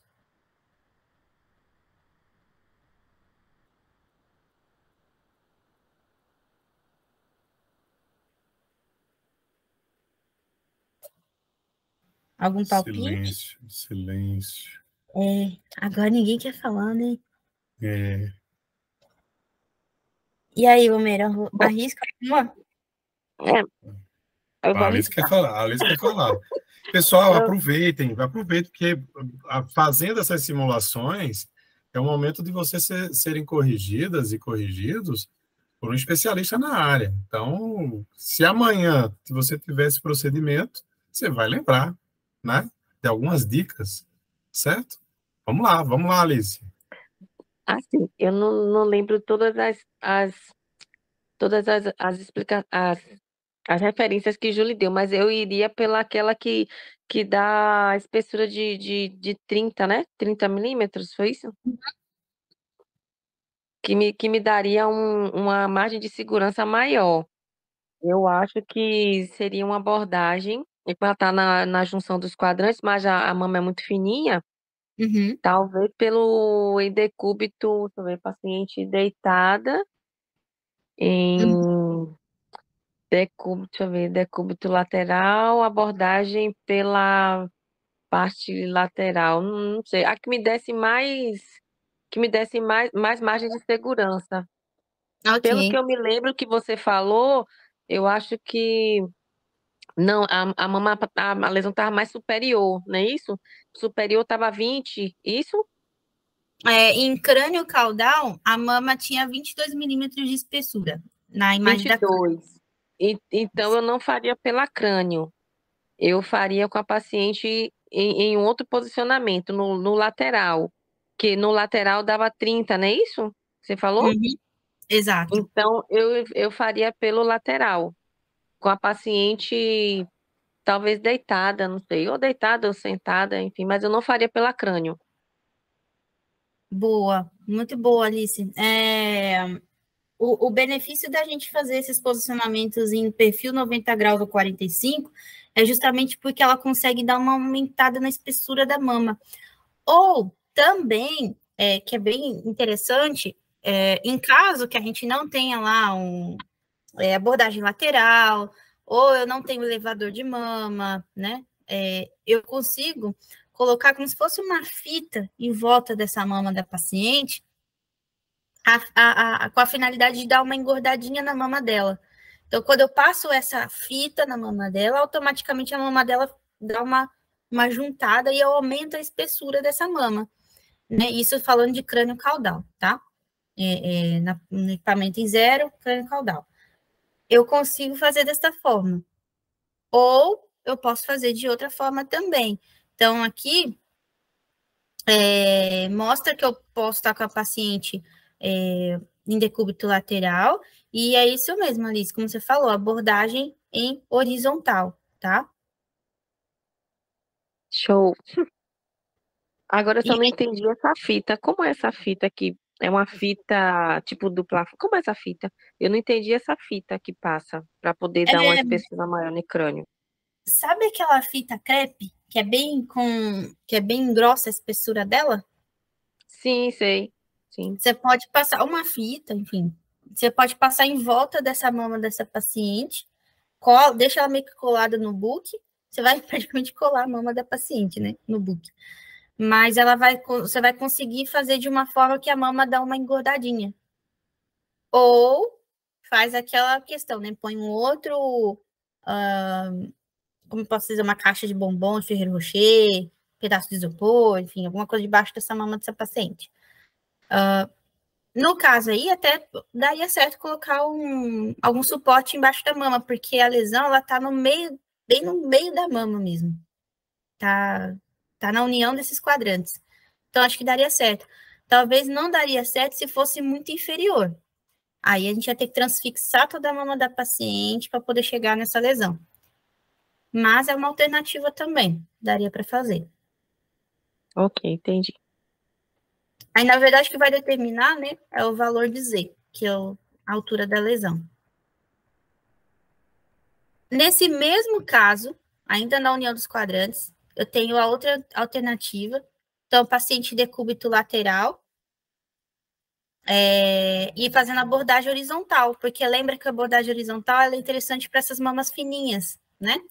E aí, para o conforto da paciente, poderia ser feito desse jeito. Aí aqui, o meu Gantry, né, poderia ficar em 90, e aí eu faria essa abordagem de forma lateral. Também daria para fazer. Ou também parando para pensar, até ele 90 graus mesmo, fazendo abordagem vertical, porque ele está bem no meio da mama, também daria para fazer. Ou seja, tem bastante possibilidades aí, né? E aí, como você comentou também, paciente sentada e abordagem lateral. Nesse mesmo caso, ó, aqui tem uma imagem bem legal, ó. Deixa eu mostrar para vocês. Então, ó, a paciente está sentada, posição é meio desconfortável, né? Infelizmente, olha o braço da paciente como tá. Mas, enfim, porque se ela colocar mais o bracinho dela para baixo, vai na frente da colimação, né? E a intenção não é essa. E aí, então, a abordagem aqui, ó, ela tá lateral. E o meu equipamento está em 90 graus, tá? Também daria para fazer abordagem vertical? Daria. Mas, enfim, aí ia ficar o braço da paciente em cima, não seria muito confortável para a paciente. Aí a gente faz a abordagem lateral. Por exemplo, se a lesão for muito superior também, né? Também existe essa alternativa. Aí depende do Z, onde que ele tá. Outro casinho interessante, lesão superomedial. Aqui ele não dá espessura, mas aí então eu tenho o paciente em decúbito lateral, abordagem vertical ou horizontal, nesse caso eu faria horizontal mesmo, ou paciente sentado com abordagem lateral. Vocês veem que a abordagem lateral é o que a gente mais está usando aqui, né? Daria para fazer esses dois jeitos. Paciente decúbito, abordagem vertical, ou paciente sentado com abordagem lateral. Esse mesmo caso, ó, aparelho em 90 graus, e aí, então, eu tenho a abordagem vertical. E o meu Gantry 90. E a paciente sentada. E, bom, esse seria um dos nossos desafios que a gente tem aí, né? É a questão do planejamento, justamente como que a gente vai fazer esse procedimento. E aqui, as minhas coordenadas outra coisa que eu preciso entender e saber, principalmente quando a gente vai trabalhar com core. Porque a core, lembra que ela não faz aquela sucção, né? Aquele corte, né, na região da lesão. Então, eu preciso estar sempre deslocando as minhas coordenadas. Então, eu preciso deslocar no eixo X, que é o lado direito e esquerdo, o meu eixo Y, que ele mostra sentido papila e sentido tórax, e eu tenho o Z, que é o que me mostra a profundidade, tá? Então, eu sabendo e entendendo essas coordenadas facilita muito, porque na hora o médico ele sempre quer fazer esses desvios de coordenada, tá? Então, lembrando que, reforçando, nós temos então o X positivo para a direita, X negativo para a esquerda, o Y positivo para a parte sentido papila e Y negativo sentido tórax. E o Z, que seria a profundidade, superior, Z positivo, e inferior, Z negativo. Então, isso é muito importante e é crucial que o técnico entenda, justamente para facilitar aí o cotidiano dele e do médico também, né? Aí, outra questão que a gente tem de desafio é a visualização dessas imagens, tá? Então, aqui só demonstrando de novo, ó, com a imagem da mama. Então, Y positivo, sentido papila, Y negativo, sentido tórax, X negativo medial e X positivo lateral, né? Isso se tratando de mama direita, né? E o Z que mostra a posição assim de frente, tá? Então, quando eu falo de X e Y, sempre imagine que é como se eu estivesse olhando de cima, né? Como se eu estivesse aqui movendo a minha cabeça mesmo para olhar de cima o objeto. E o Z é quando eu estou olhando de frente, tá? Então, são dois ângulos diferentes. E quando eu estou lá no mamógrafo, é exatamente dessa forma que eu enxergo. Então, eu tenho imagem scout, com a lesão, e os scouts de 15 15, tá? Mais 15 menos 15. Então, aqui então, eu tenho a orientação sentido papila Y positivo, e aqui o Y negativo, o X esquerdo negativo e direito positivo. Então, sempre pensem nessa orientação, tá? Aqui eu tenho as imagens de pré-fire, que nós chamamos de pré-fire ou pré-disparo, tá? Então, é sempre importante, antes de fazer, para ver se essa agulha está no caminho da lesão. Aí, então, eu tenho já a imagem com a agulha no alvo, já no disparo. E aí, eu tenho que fazer, muitas das vezes, isso ocorre, tá? Por mais que você marque ali, bonitinho ali o alvo, ainda assim pode ser que a agulha ela não entre no alvo da forma correta, como a gente viu aqui na imagem anterior. Muitas vezes elas podem entrar antes ou mais para frente, mais para trás da lesão. Isso pode ocorrer, tá? Então, aqui, quando está dessa forma, eu posso fazer desvios, eu posso fazer manipulação dessas coordenadas, tá? Então, aqui nesse caso, por exemplo, eu tenho que mover, né, a coordenada Y positivo, sentido papila, para que essa agulha chegue mais perto da minha lesão, tá? Aí, eu tenho um outro caso e eu pergunto para vocês. A minha agulha, ela não está muito próxima da lesão, ela está no caminho, mas ela está muito distante da minha lesão, um exemplo, tá? Aí, nesse caso, eu vou ter que mover, né, Y negativo, tá? Para poder ela estar mais ou menos na altura certa da minha lesão. Aí, eu tenho um outro caso, olhem só, na imagem do lado esquerdo, a agulha está mais distante, e na imagem do lado direito, no outro 15, né? No outro mais 15, eu tenho uma agulha atravessando toda a minha lesão. Aí eu pergunto para vocês, que coordenada eu tenho que mover aí? É importante a gente saber, porque muitas das vezes tem médico que tem essa dúvida. E aí a gente consegue dar uma ajudinha ali. Aí eu tenho que mover a coordenada X ou Y? Ou Z?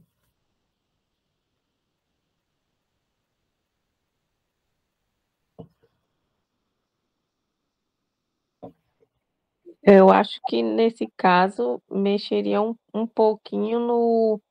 Deixa eu ver, X é direita e esquerda, não é isso? Y é papila e tórax, não é isso? Anterior e posterior. No caso, eu mexeria um pouquinho no X. No X, você mexeria X positivo ou negativo? Deixa eu ver. Imaginando Lado que a agulha direito. não pode ficar muito distante e também não pode ficar atravessada, né? Igual aqui. Pro lado de, no X, eu acho que no X positivo, eu daria um toquinho no X positivo. Show de bola, isso aí. Então, aí a gente consegue mover o X de forma positiva para o lado direito, justamente para a minha agulha entrar um pouco mais aqui nessa imagem, e na outra ela saiu um pouco, né? Porque ela atravessou muito. Isso no pré-fire, né? Porque no pós-fire, quando ele for disparar, ele já vai estar fora da minha lesão. Então, isso é importante também saber. E aí, Alice, nesse caso, hein? O que a gente poderia fazer? Deixa eu pensar. É porque esse negócio tem que pensar, né? Não pode ser assim. Tem. A ideia é essa mesmo. É pôr o cérebro para queimar um pouquinho. Sai uma fumacinha aí. Uai, Juliana, mas está aparecendo exatamente o inverso. Então, seria mexer no X negativo. Isso aí. Então, eu tenho de um lado, diferente, né, do caso, né, anterior, eu tenho o lado esquerdo que ultrapassou a minha lesão. Então, aí, realmente, eu tenho que mover o X negativo. Negativo. A lesão. Isso aí. Próximo casinho. E aí? Agora ficou por trás da lesão. Aí agora a gente vai mexer no Y.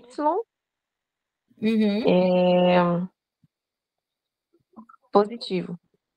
Positivo para frente ou para trás? Positivo é para frente, não é isso? Isso. Aí seria sentido papila. Isso aí, positivo. Exato. Alguém mais arrisca palpite aí?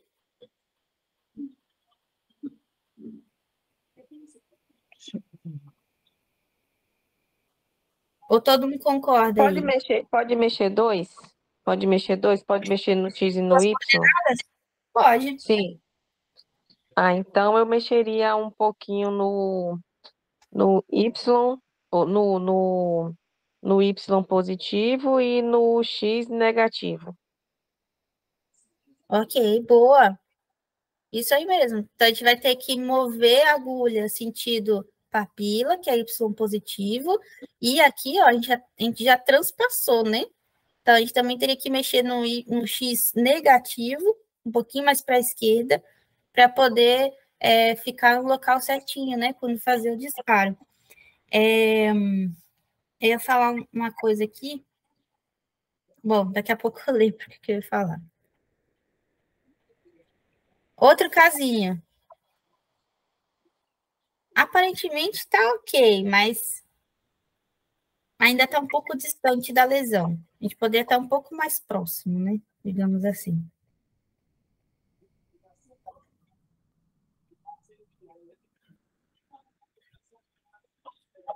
Eu arriscaria o Z, hein? É profundidade, né? A profundidade. O Z. Sim, concordo, porque ele está na direção, mas está alto. Isso. Só que aí, ó, já não é Z. Ele é Y também, né? A gente poderia colocar Y negativo, um pouquinho só para ficar um pouquinho mais no centro, e o Z negativo, ou seja, a gente está abaixando um pouco mais a nossa agulha, então Z negativo para poder ficar mais próximo da lesão, tá vendo? Então, ó, não foi só o Z, foi o Y também. Verdade. Boa, esse é o intuito do raciocínio. Então, aí eu tenho uma imagem para poder representar bem a questão do trajeto da agulha, né? Não é essa visão maravilhosa que a gente tem lá no nosso mamógrafo, né? A gente vai ter essa imagem biplanar mesmo, né?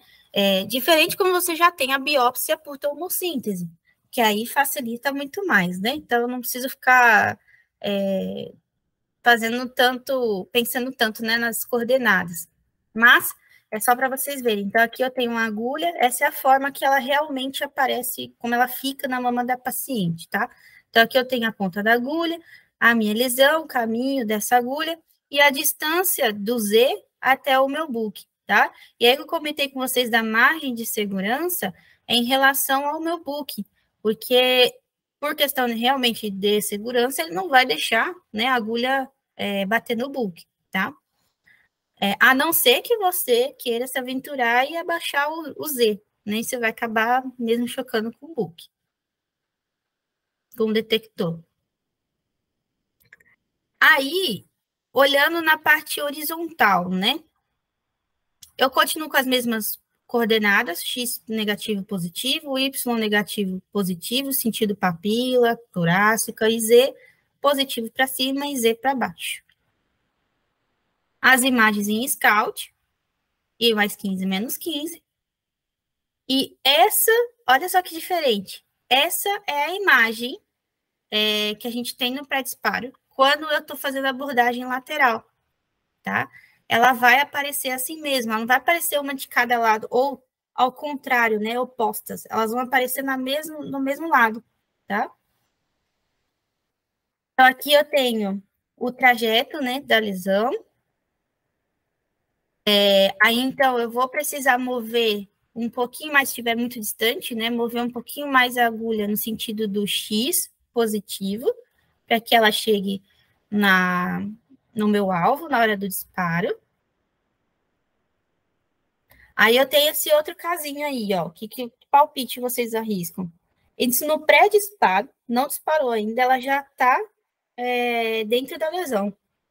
Quando fizer o disparo, ela vai ultrapassar. Aí, no caso, qual que seria a melhor coordenada para eu mover?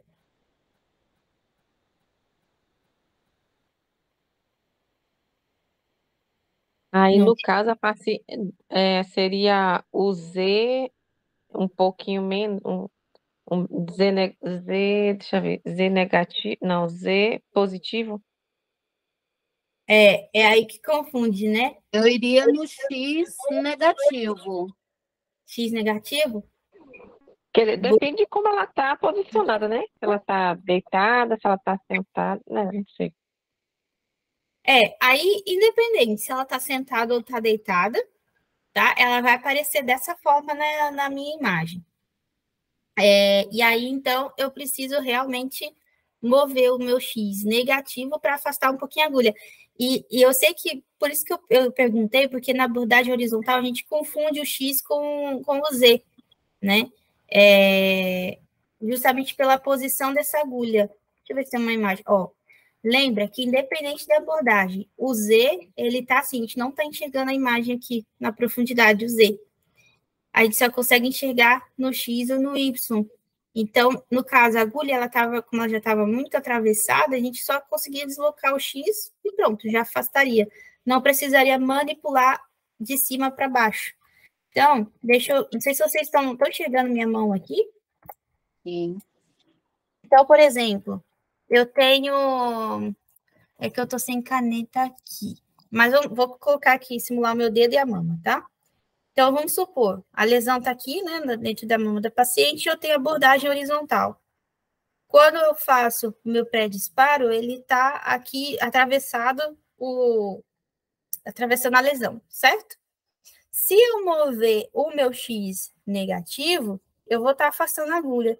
Se eu mover o meu Z, eu vou estar fazendo isso aqui, ó, mudando a posição de altura. Então, por isso que o correto seria mover apenas o X, é só afastar a agulha e não mover a altura, tá? E é bom que a gente saiba que realmente tem essa questão, porque confunde na abordagem horizontal, eu super entendo. Me confundiu mesmo nessa abordagem horizontal. Confunde mesmo. Aqui eu tenho um outro casinho, e aí que a gente conseguiria mover. Tá um pouco mais fácil esse caso.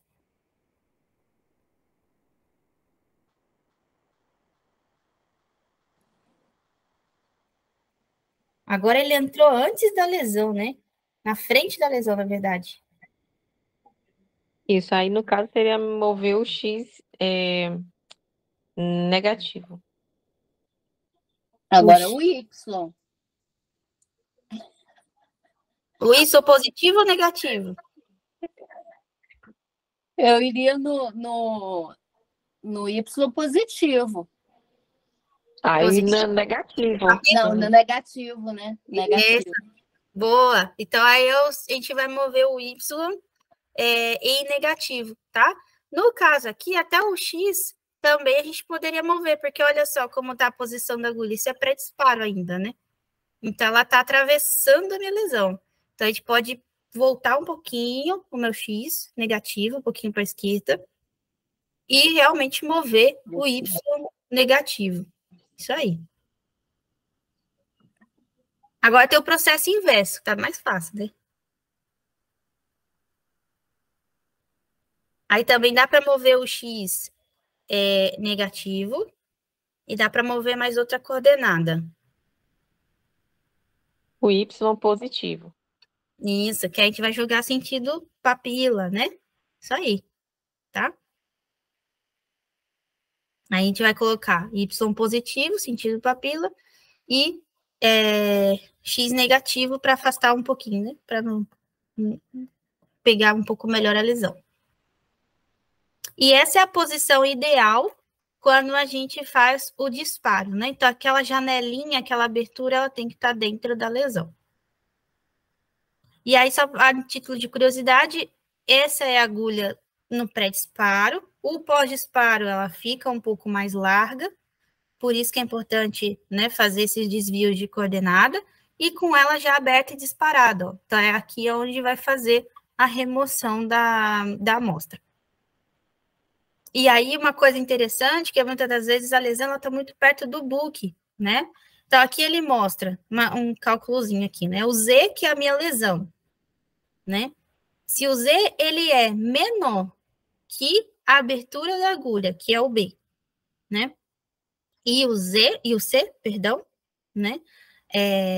Existe uma forma que geralmente o equipamento corrige isso, para não colidir com o book, ou, acho que vocês já devem ter ouvido falar, a opção half. Quem já trabalhou com mamotomia ou com a pistola Bardemagno sabe que existe uma diminuição da abertura dessa janela. Então, ou seja, sempre pensar qual que é a espessura dessa mama, qual que é o meu Z e qual que é a abertura dessa janela contando a ponta da agulha. Então, ela tem que ser sempre menor, né, do que o meu Z, tá? Se ela tiver muito superior, eu estou fazendo aqui, mostrando uma imagem como se fosse de frente, tá? Se ela tiver por cima do meu compressor, muitas das vezes, eu fazendo a abordagem lateral, eu consigo passar, colocar ela um pouquinho mais para baixo. Ou faz a abordagem superior, mas só ter os cuidados, né? De não ficar, como posso dizer, deslocando muito a agulha dentro da mama da paciente, porque realmente você rasga um pouco mais a pele dessa paciente, tá? Então, só ter um pouco de cuidado. Não é proibido, pode fazer posição vertical, mas só ter um pouquinho de cuidado mesmo na hora de manipular a pistola. Vaso na frente da lesão. Vaso na frente da lesão a gente faz como se fosse uma rolada, a gente rola para poder tirar o vaso que está em cima ou embaixo da lesão, tá? Então, isso também é interessante para a gente poder não fazer com que a agulha passe pelo vaso, porque se passar pelo vaso, vai sangrar muito, né? Outra questão importante é a questão da pressão arterial dessa paciente, né? Eu sei que muitos locais não fazem isso, né? Mas é interessante também verificar qual que é o nível dessa pressão, né? Se tiver até 15, né? 15 por 6, 15 por 8, ainda vai. Mas a partir de 16, 18, 17 já tá, né? Já não dá mais. Então, 15 é o limite. Então, o porquê que é recomendado fazer antes aferir a pressão arterial? Justamente porque quando ela está com a pressão aumentada, a probabilidade de sangrar é muito maior. Então, além da questão do vaso que está na frente da lesão, a gente também tem que pensar na pressão arterial dessa paciente. E muitas das vezes, porque a paciente é hipertensa de fato, e aí ela precisa tá tomando um comprimidinho dela para poder diminuir a pressão, ou pode ser por ansiedade, né? Eu mesma, quando eu tenho ansiedade ou quando eu tenho estresse, a minha pressão sobe, né? Então, nesses casos, a gente pode dar no caso médico, né? Vai dar algum comprimidinho para diminuir a pressão, ou até mesmo um ansiolítico para essa paciente. E funciona super bem esses ansiolíticos, que as pacientes cooperam muito mais na nossa biópsia. Então, é algo que tem que ser pensado também. E aqui é o que eu estava comentando com vocês sobre o nosso espaçador, ó. Então, eu consigo acoplar esse objeto aqui, essa plataforma, e aí ele consegue aumentar a espessura da minha mama, ó. Lá no equipamento ele vai considerar isso aqui, o espaçador, que às vezes a lesão está bem aqui, ó, próximo do detector. Então, eu consigo biopsiar aqui, sem ter que chocar com o book, porque a lesão, muitas vezes a mama é muito fininha, né? Então, isso facilita muito, viu? Para fazer o acesso horizontal. Essas pacientes de mama muito fina. Antigamente não tinha isso aqui, né? A gente utilizava outros recursos. Deixa eu ver se eu tenho aqui.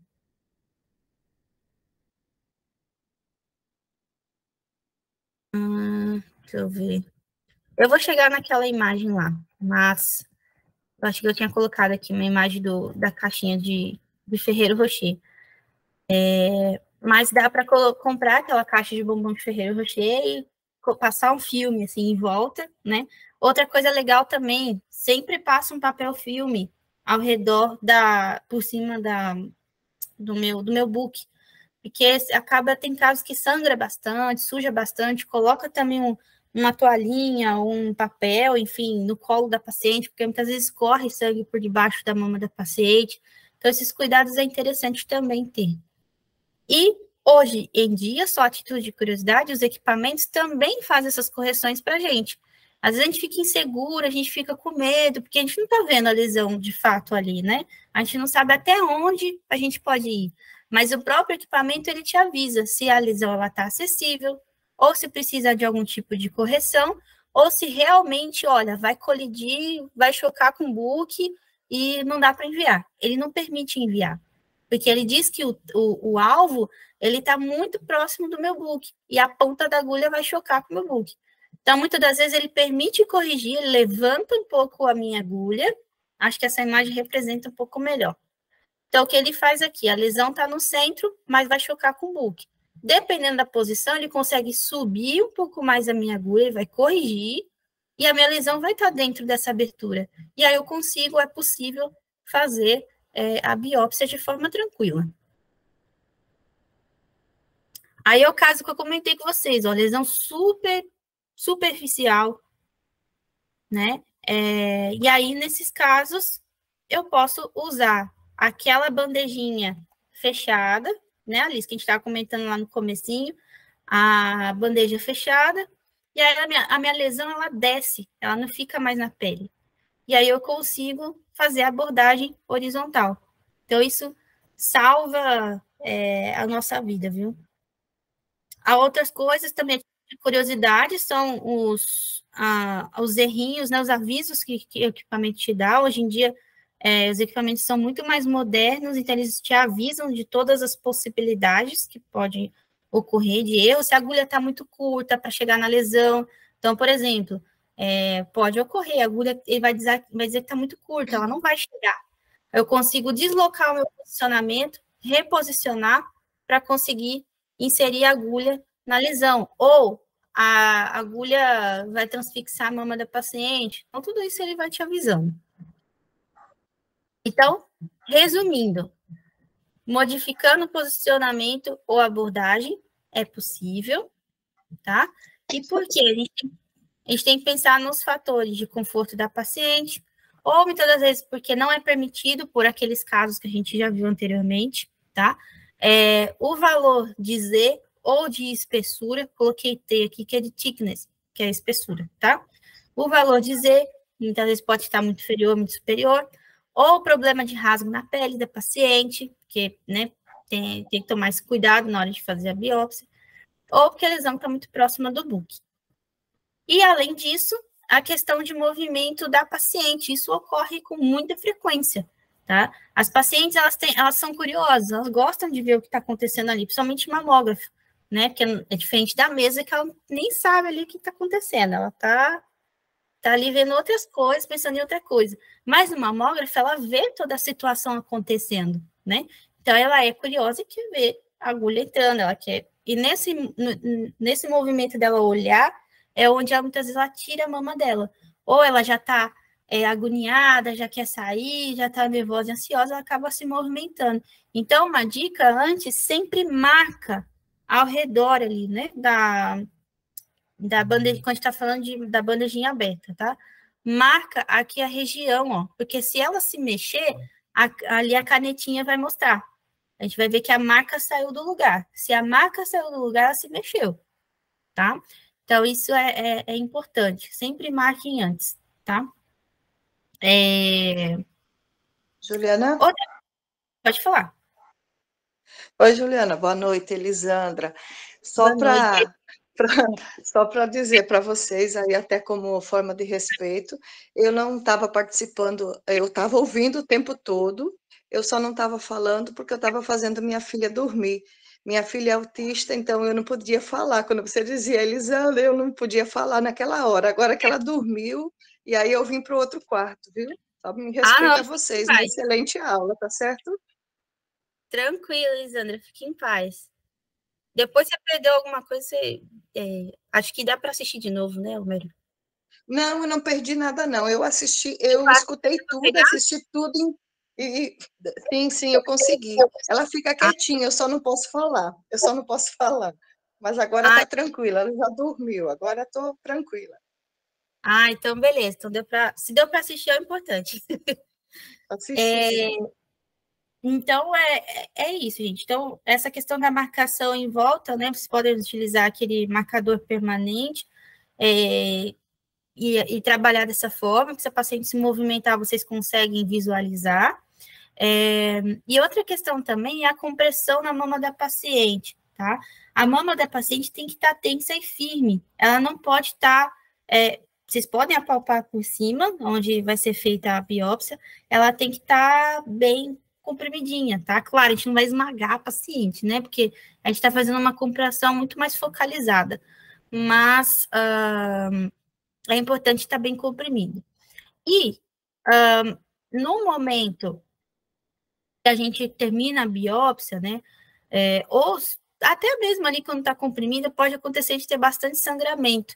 Então, sempre procurem estar comprimindo ali, sabe? Tirou a mama da paciente ali, terminou a biópsia, continua comprimindo.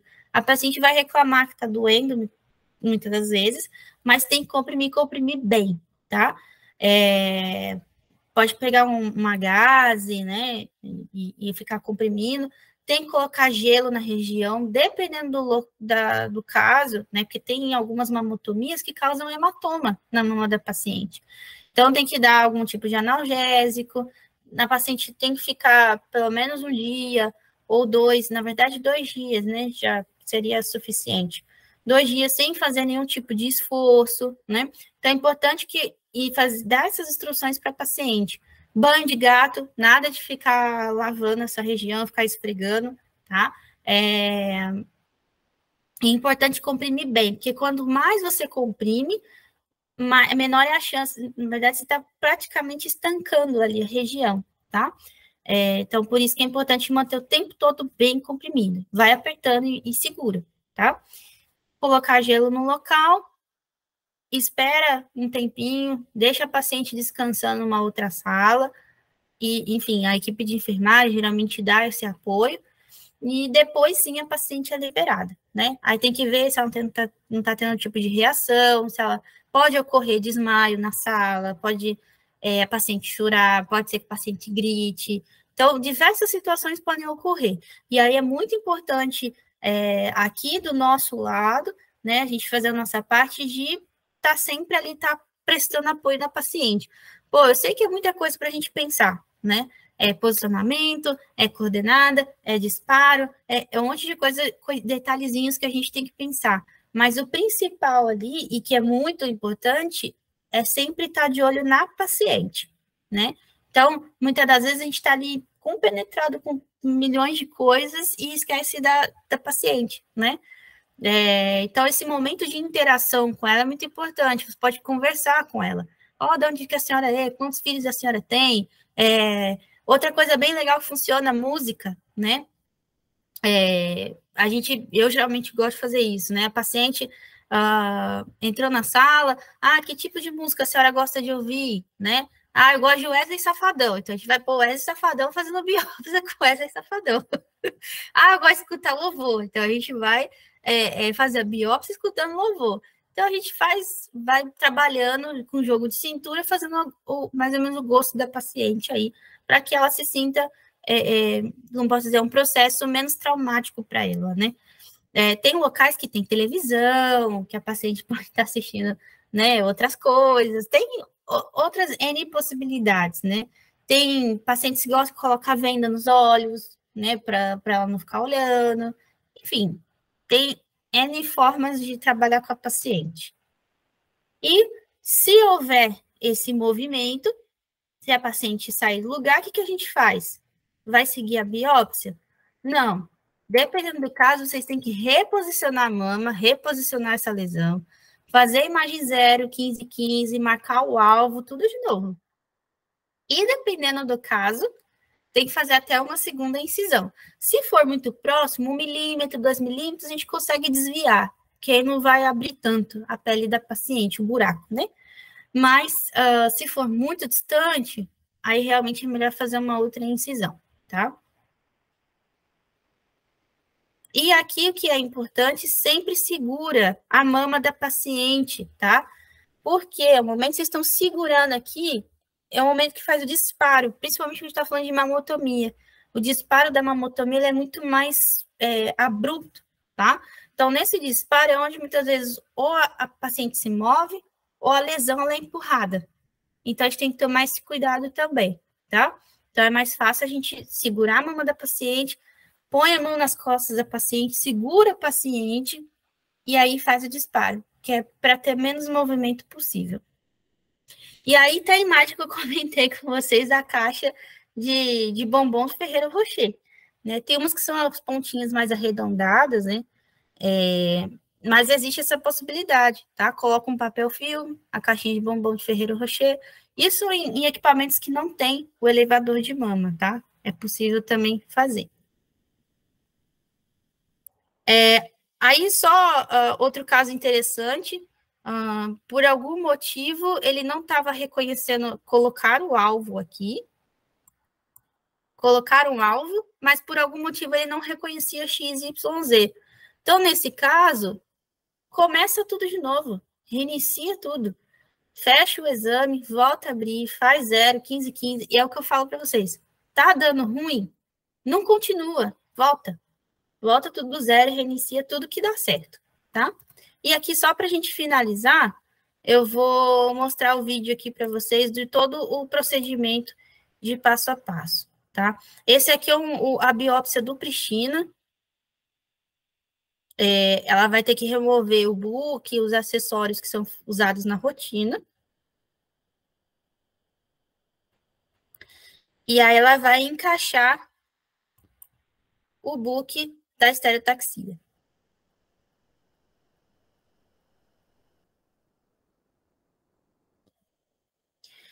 No caso aí do Pristina, ele tem um tablet, tá? Que faz parte aí de todo o sistema robótico dele, que eu falo, né? Parece um robozinho. E aí é que a gente consegue mover as coordenadas. Aí coloca-se o compressor. Aqui ela vai utilizar a abordagem vertical, com a pá aberta. E aí, então, é importante sempre estar movendo na posição de parking.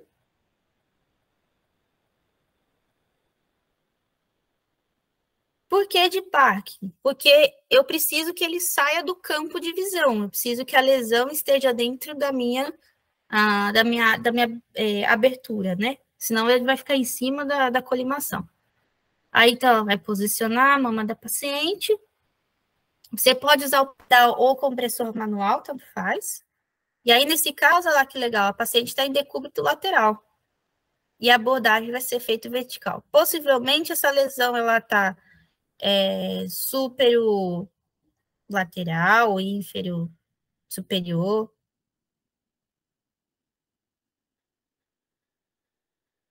Aí ela está verificando se a compressão está firme, faz o disparo.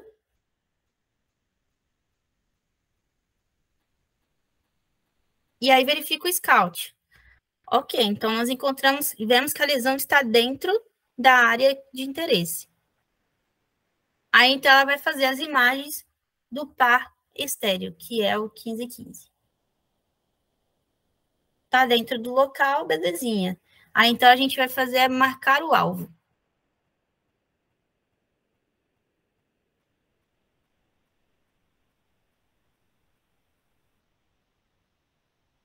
Marcou o alvo, a gente vai escolher a agulha, definir a agulha. Aí, então, eles estão fazendo a asepsia. E aí vamos enviar, transmitir as coordenadas até o local da lesão. E olha só que interessante, aqui o equipamento ele tem um laser, olha que bacana. Esse laserzinho é onde, na verdade, é como se fosse um guia, tá vendo uma bolinha vermelha aqui? É o laser. Então, é um guia para o médico conseguir fazer anestesia exatamente no local da lesão. Isso facilita muito a nossa vida, viu? Aí, então, ele vai colocar o suporte da guia, as guias, que eu comentei com vocês que é importante. Vai inserir a pistola.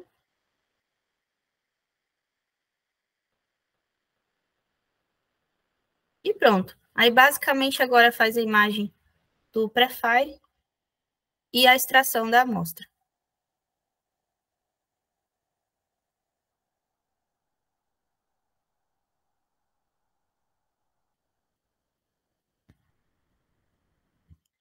Aí ela dá um piquezinho ali com bisturi para abrir o caminho e insere a agulha.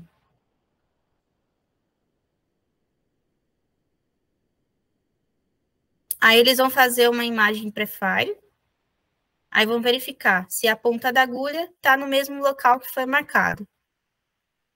E aí a gente observa a cruzinha vermelha onde foi marcado e a agulha está no caminho. Se quiser remarcar o alvo, também pode remarcar o alvo lá. Ela tá dizendo lugar, ó. Então ela está remarcando o alvo novamente. Seleciona a agulha, envia e transmite.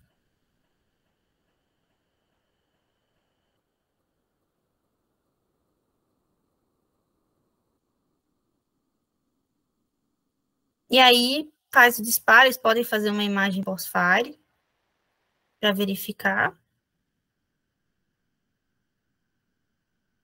E pronto. Faz a extração das amostras. Coloca o clipe e pode fazer uma imagem com clipe também. Olha só que legal, com a imagem 2D, eu tenho que fazer 0 mais 15 menos 15. E com a tomossíntese, apenas uma aquisição eu consigo fazer toda a varredura e ali mesmo já definir o alvo. Eu não preciso fazer 3 imagens. Eu resumo em uma imagem só. Colocou o clipe. Belezinha. E é isso, gente. Aí eu gostaria só de finalizar comentando que realmente a importância de vocês dentro do setor, né? E não só para a rotina, mas como também na biópsia, vocês são as peças-chave, né? Que a gente fala. A importância que vocês têm, né? E vocês ali é como se fosse, claro, todos ali envolvidos, toda equipe tem a sua importância, mas ali dentro da sala da mamografia, vocês são a peça fundamental. Então, por isso que é importante, né, o conhecimento do operador ali, do técnico, na hora que está fazendo todo o procedimento. Essa seria a minha contribuição de hoje, com respeito à aula de dicas de estereotaxia. Espero que vocês tenham gostado, que tenha ajudado de alguma forma, e qualquer dúvida, eu estou aí à disposição.